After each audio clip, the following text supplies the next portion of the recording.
just sit there. Yeah, I can do that.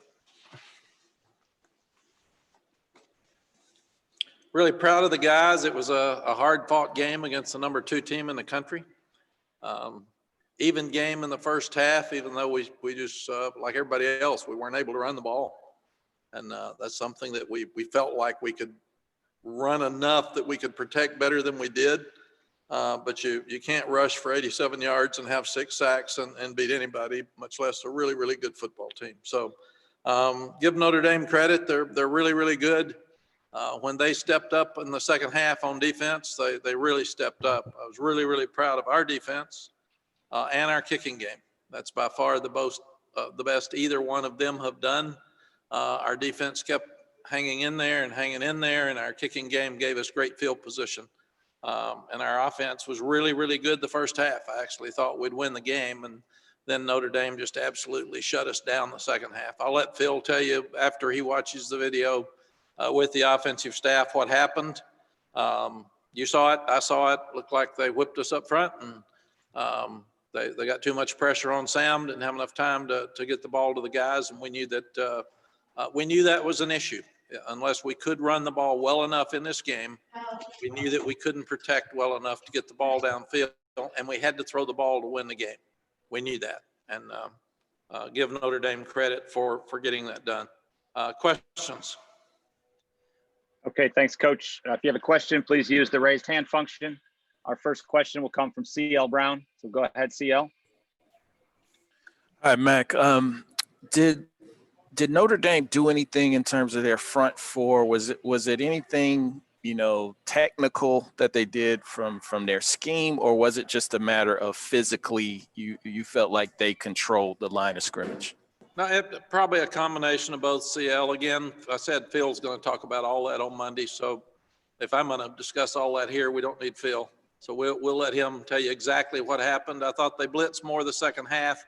That put us in one-on-one situations where we couldn't help out each other, and some of our guys just got whipped. And in terms of building this program, is that kind of a front four? Is that where you want to get to? Is that what you're trying to emulate in terms of a defensive line that can kind of control a game? Yeah, they've got 16 seniors. And it's an older football team. I think Brian's been there 11 years or something, 10 or 11. And then you can tell they're big, they're strong, they're fast, they're confident.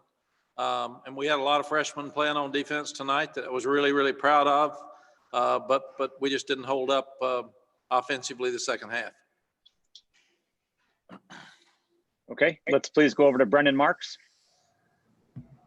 Mack, you had mentioned earlier this week that this game obviously was going to be a measuring stick for you guys as far as how far along you were in the rebuild. And obviously you've said throughout the year that you guys are further ahead maybe than where you would have anticipated.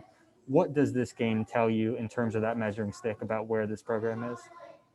I think it tells us that we're really, really close to where we need to be. We need spring practice. We got to get more depth, like CL said, on defense. A lot of those guys are playing, they lose contain, or they jump off sides, or they're not sure who's supposed to be out there and they run off, and we're trying to get freshmen. It's like herding cattle sometimes on that sideline with those young ones. They're so excited. And then offensively, we just absolutely got hit in the mouth.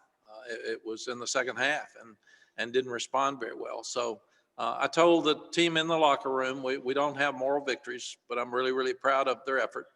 And that the biggest thing for me is that the offense has played well all year, and the defense has not. They've been up and down. The special teams has been up and down, and special teams were really, really good tonight. We kicked every kickoff out of in the back of the end zone. He averaged 50-something yards per punt, so we really handled field position throughout the night, and Grayson Atkins hit his one field goal. And we covered the punts really well after we punted them. And then the defense played really well. So if we'll go back and get the offense back on track, put all three phases together, we still haven't played near our best game. But I think, Brendan, this shows us where we're headed, and it shows us what we can do. Okay, our next question comes from Andrew Jones. Hey, Coach. Went into the decision to start, I guess, 3 freshmen on defense. A lot of them played early. And how do you think those guys handled leading up to a game like this, knowing that they were going to have an opportunity to get on the field a lot early? I think it's really helped us, Andrew, that the guys now are expecting to play, so they're practicing much better, and it puts them in a position when that our practices are better. That's why we'll have good practices this week, because everybody wants to play. And then what you do is we're all kind of lost. We've said this after games before. Everybody sees the obvious. The obvious is our defense played better than they have, and the offense didn't in the second half. And we had us a heck of a game there, starting the second half, and just didn't respond as well. So what we'll do is we'll go back and look at all the young guys on defense, because we're playing a lot more young guys on defense than we are offense. And we'll just try to figure out why we didn't block them as well, why the running game wasn't productive, and why we have sacks, because it's unfair to a quarterback to be harassed like that, and he's not sure how long he's got to sit back there, and we can't do that again for Sam. But defensively, there were a lot of good things today. A lot of secondary guys played, a lot of guys up front played, and I thought, from what I could tell, just like you guys, from what I could tell, they played pretty well. Penalties were an issue again tonight. They had a 97-yard drive, 3 penalties for 35 yards on that drive. I can't hear you, Andrew. 3 penalties for 35 yards on their 97-yard drive. How frustrating is it that penalties were a factor, especially at some inopportune times? Yeah, I can't hear. Something about 35 yards. Did you? Penalties on the 97-yard drive. He's asking about penalties, Mack.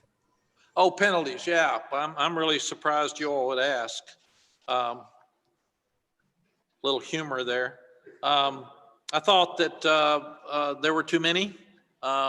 Usually, if you're playing against a great team, you're going to have more penalties, especially if your offensive line's having trouble blocking them.